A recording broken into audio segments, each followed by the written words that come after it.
This is the Horse Radio Network. You're listening to The Stall and Stable Show, ideas for happy horsekeeping. In the second edition of Stall and Stable West, guest host Tara Tibbets goes in depth describing her farm in North Texas and how her barn setup works for her 3 horses and her lifestyle. Combining a long family history in ranch-style horsekeeping with a progressive view on horsekeeping in a suburban area, you'll understand why Tara's perfectly suited for sharing her ideas for happy horsekeeping. So listen in. This is episode 2 of Stall and Stable West. Today's Thursday, November 17th, 2022. Please support our sponsors as they make this show possible. Our sponsor this week is Barn Pros. We are absolutely delighted to welcome Barn Pros as our podcast's newest title sponsor. So why Barn Pros? Well, for most equestrians, whether amateurs or pros, the challenges of time and money are ceaseless. One of the ways we overcome those challenges is by being as efficient as possible, but without compromising quality care for our horses or ourselves. Enter Barn Pros. They offer extraordinarily well thought out barn and living structures that combine horse space and human space. One structure solves 2 problems. Barn Pros' exceptional quality, precise engineering, and streamlined building process reduces guesswork, mistakes, and time to build. That means time and money saved. See? Problem solved. Their barn packages include everything from blueprints to lumber and hardware, all ready to build. Plus, they have great resources for educating and supporting their customers throughout the entire process. To see their designs and floor plans, visit them online at barnpros.com.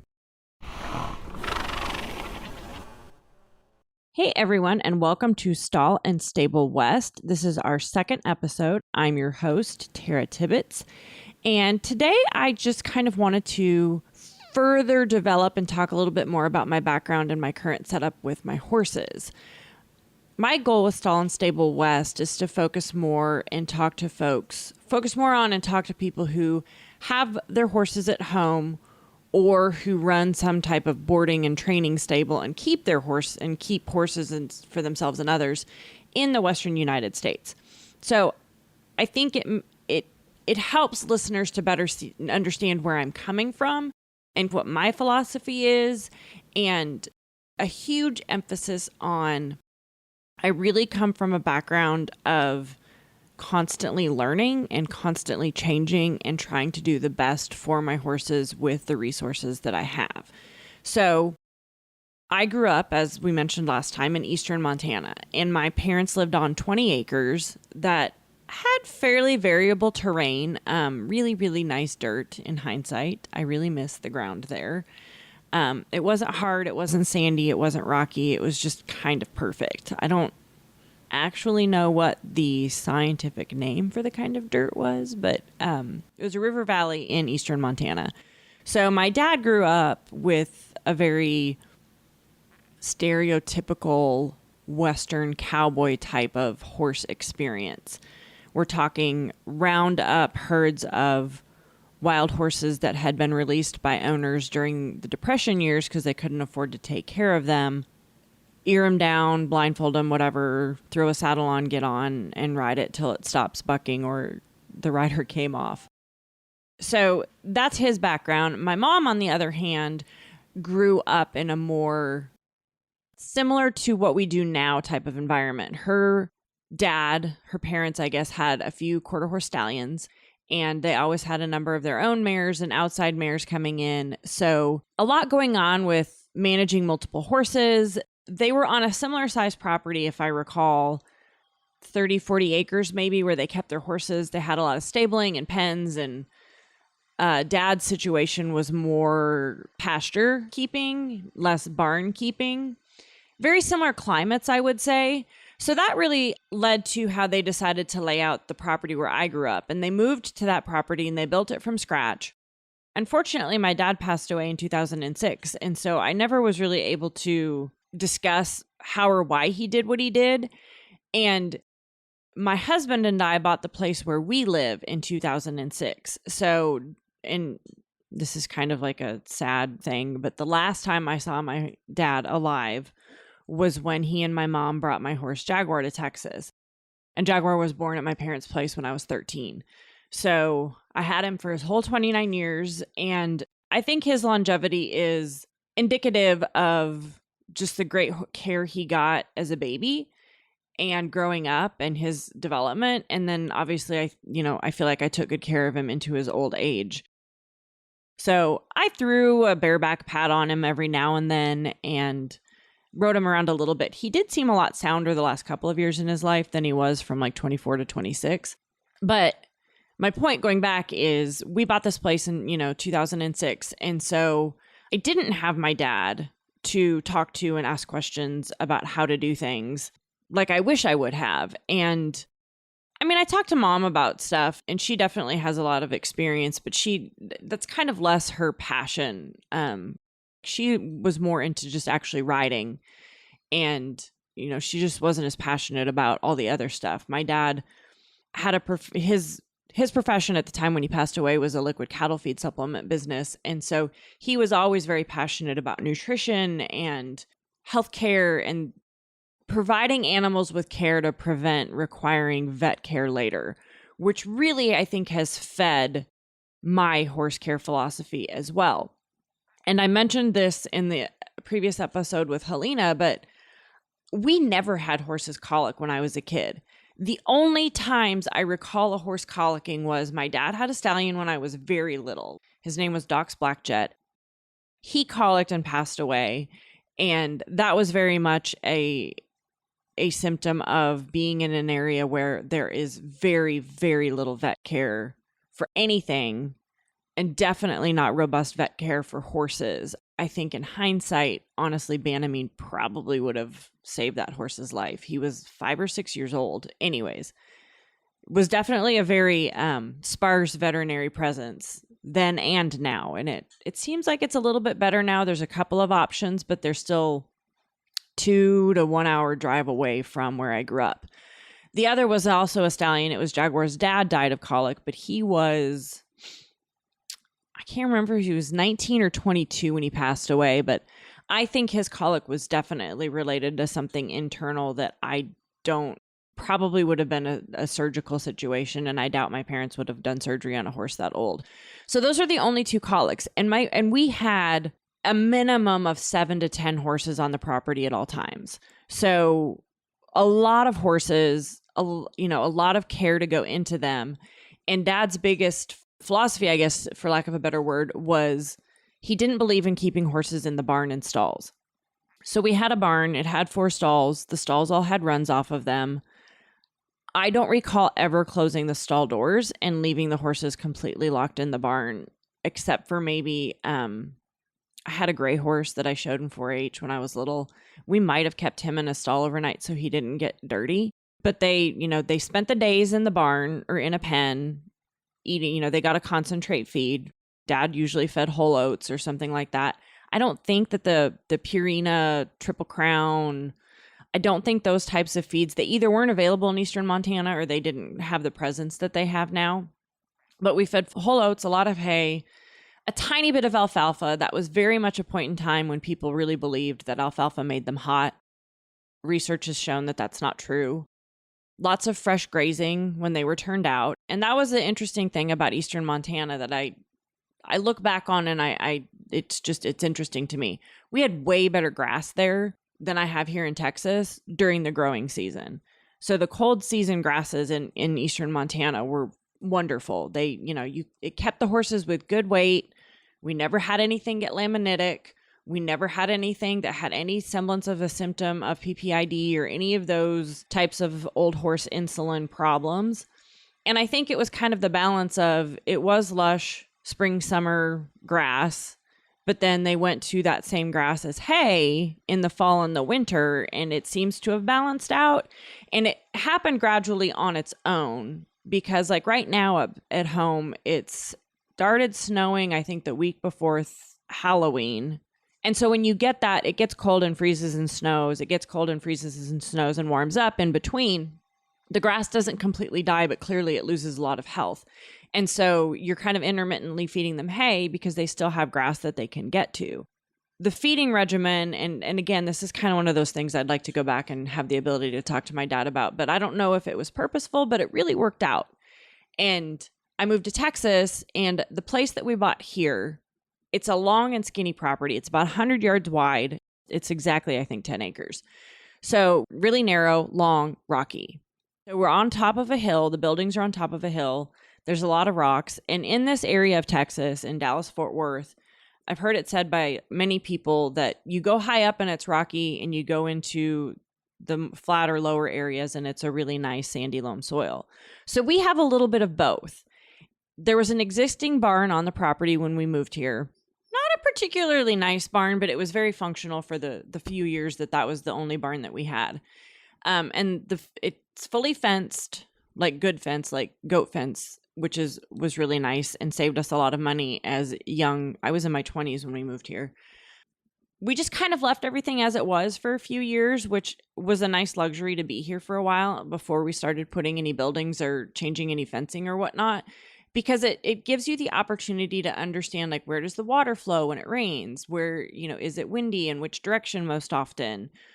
Where's the footing the best if you want to put it in an arena? Where do the horses naturally want to go during different kinds of weather? Which, if you're not familiar with North Texas, it's really hot here. I would say from June through September, like 80s, 90s, 100s pretty consistently in that time frame. It's mid-November right now, and today is the first day that it got really into the 30s. So we get 4 seasons for sure, but we don't get blistering cold, terrible, 50 below zero like I grew up with. So we don't have to set the property up to deal with a lot of freezing temperatures. We have set ours up to deal with, we have water and stuff available as long as we have the ability to keep things above 32 degrees and keep them watered and fed and whatnot. I wouldn't say our power going out situation is the best, but knock on wood, we've been really fortunate. So going back, we used the barn the way it was. I had 2 or 3 horses for a while. Then I bought my mare Coco, who is my show hunter now. She's 10. She moved here when she was 6 months old. At the point in time when I decided to buy her, we decided to build a new barn. So the barn I built is 4 stalls, and then there's 2 rooms, which I think in hindsight was maybe a little more than I needed, but I love my barn and I use every inch of it. So my stalls are 12 by 14 with the intentions going in of riding and doing show hunters or jumpers or whatnot. I knew I was going to have bigger horses, and I wanted stalls big enough that if they had to get locked in them, they had space to lay down and be comfortable. So adding length to a barn is cheaper than adding width to a barn. So my barn is your standard 36 wide. So it's 12 by 12 by 12, 12 foot wide stall, 12 foot aisle, 12 foot stall. So the length is a little bit longer so that each of the stalls are 14 feet wide, and then the 2 rooms are 14 feet wide. So the 2 rooms face each other, and then the 4 stalls are like, there's 2 stalls facing each other, if that gives you an idea. And then there's 2 sliding doors at either end of the barn. So you really can open it up and get fantastic airflow, which is very, very crucial in hot weather climates. All of the stalls have runs. They vary a little bit. My husband built the runs, and they are oil field pipe runs. My parents had pipe fencing, and we never, ever had any issues with horses getting hurt on them. And so that is why I replicated that material here, and we have virtually unlimited access to it just because we are near so much oil and gas drilling. So it's the big oil field pipe is the frame, and then we use sucker rod. I think there's 3 or 4 rows of sucker rod underneath of that. And so the runs they're like 17-ish feet wide, and then they're 45 or 50 feet long. And then one stall actually has a paddock. It's a nice, lovely paddock to where I've had a horse sharing that paddock with a mini horse and a donkey, and they had plenty of space. I have strong feelings about allowing multiple horses to be in a stall together. I do not like having horses having access to a stall. When I was a kid, we had 3 horses go into a stall together, and one of them got just got the tar kicked out of it, and it broke many of his ribs, and he lost some of his lung capacity. It was really awful, and it just stresses me out. So I was okay with the little mini pony being able to get in there with a horse, and we kept an eye on him for a while before we decided it was okay. And they had a good set hierarchy. The donkey never went in the stall ever. He never wanted to be in a stall. So that works out really nicely. If I have a situation where I have a horse who's on stall rest, they can be in a stall, a 12x14 stall, can close the door and they can't get out. And I've had this happen. I had a horse on stall rest. Coco had to have surgery on her leg when she was a yearling. And then when they get released to have a little bit more movement, they can be allowed to go out into their stall run. And that gives them the ability to move around, but they don't have enough space where they can like run and hurt themselves essentially. And then when they graduate beyond that, they can move to the stall with the paddock. It works out really nicely to give them really controlled space. And I had one vet compliment the setup because a lot of times when horses are recovering from some type of a limb injury, they don't want them to do a lot of turning, like going in circles. They want more straight line work. And the way my runs are set up, the horses tend to go in and out in straight lines. So it's kind of its own version of rehab and has really worked out for me. I'm sure that there could be a situation when it could be the absolute opposite and it is a terrible situation, but only time will tell. The biggest weakness of my setup right now is that there's a cross fence. There's one cross fence across all the way across the 100 yards property. So it separates the house from where the two barns and my husband has an automotive shop are. So when the horses are turned out, they're out amongst all the buildings and Kevin's cars. So my goal, because Kevin does all the fence building and he works a lot, it's hard to get these things done. But my goal is to fence off basically to where the horses have a pasture. So you would lead them straight out the barn and you'd have to put halters on to lead them out to the barn, to the pasture. And it would keep them separated from the arena and the shop and the two barns so that they're not just mingling amongst things. I only have 3 horses here right now. And so having this setup is actually not that terrible. I have a Chincoteague pony who's 2 years old. I have my warm blood mare who's 10. And then I have an off-track thoroughbred who's 8. So I will talk more about them probably in a different episode. My thoroughbred is having some unique soundness challenges. And so we had a very in-depth consultation yesterday with a specialist veterinarian that was kind of fascinating, but I feel like that could be its own episode. And that's really more horse care than it is stall and stabling. So that's my setup. My horses, just to kind of give a quick overview of what they are like and why, the variability in their care. So I'll go youngest to oldest. So the youngest is a 2-year-old Chincoteague pony. My primary consideration with him right now is he's a baby. And everything you read and all the research you see in science right now about babies is that you don't want them to be fat ever when they're young. You kind of don't want them fat ever. But you especially don't want them fat when they're young because that really makes them have a much higher risk for insulin issues and laminitis and all of those things that you see in a lot of older horses now with those ailments. So I've been fortunate thus far, knocking on wood again, to have not had to deal with any of those things. So I would like to keep it that way. So I try to keep him on the thinner side, which he's a pony again. And we all know ponies tend to be little chunky monkeys. So he gets a very limited concentrate diet. I've changed his feed from a grow feed now to he's on a maintenance balancer. I feed mostly Triple Crown concentrates. I appreciate their quality and their consistency and the way their feed is made, and it's easy for me to get where I am. So he's getting a very small amount of a balancer and then just a bunch of grass hay. And I do feed year-round. All of my horses get some semblance of beet pulp and alfalfa cubes that are soaked.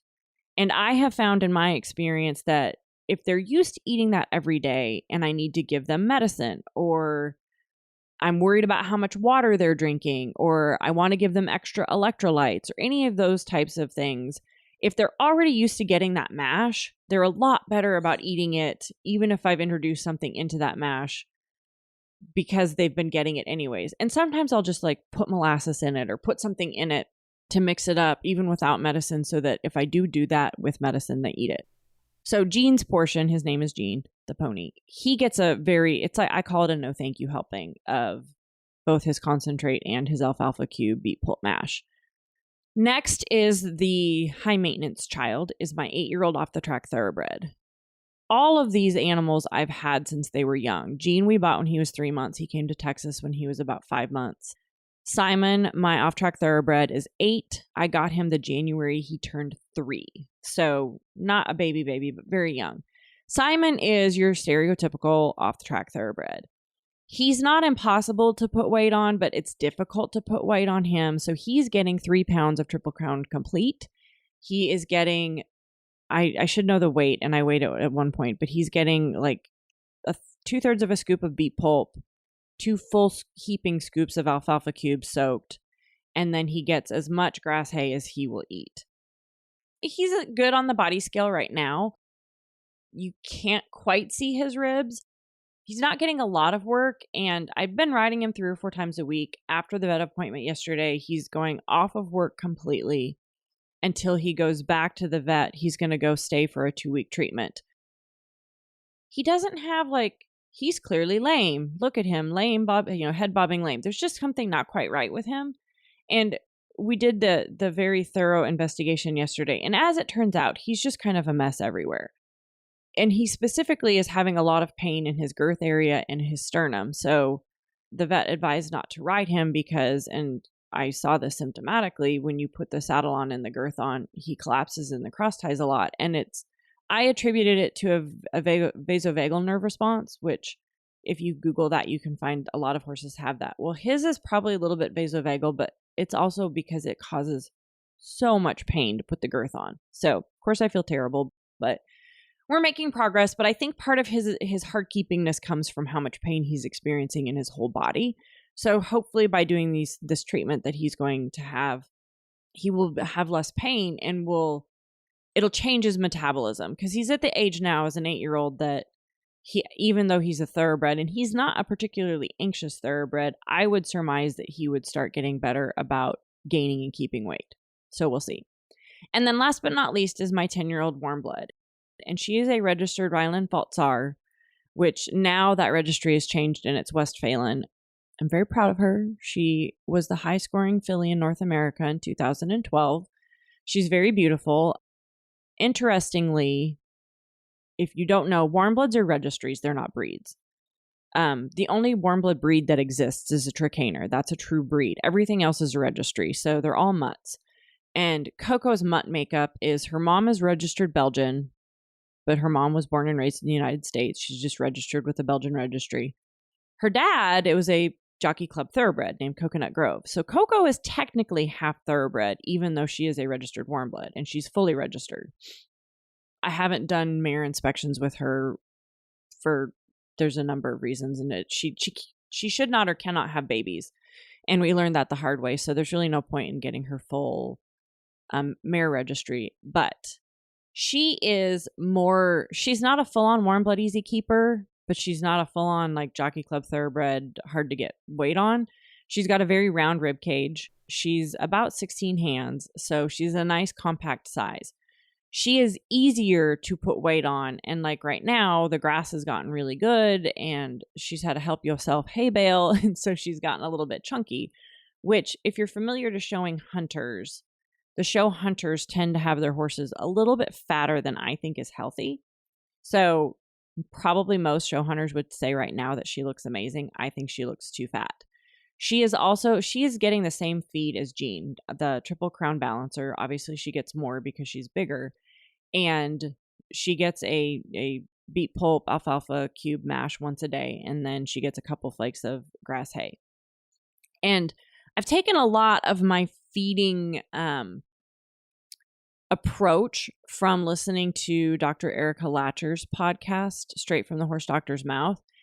She is very opposed to supplements, and through what she has said, I've done my own research, and I try to read as much as possible. As I've said, I've subscribed to Equus and The Horse, which are both very veterinary-centric magazines. And there's no research that is truly scientific that any supplements are really necessary or do anything for the horses. So mine don't get supplements. They get good feed. They get as much grazing as they want. I buy hay from someone who tests it, so I have an idea of what my hay makeup is. We're working on improving our pastures. We've definitely overgrazed our property for the past 10 years. And so that's a new project that I'll probably talk a lot about on the podcast and hopefully get some guests on to help with that, to discuss it. We're in North Texas and we know we have 2 or 3 different soil types on our property. And the rocky part obviously is going to be, if we get grass to grow on the rocky part, that's wonderful.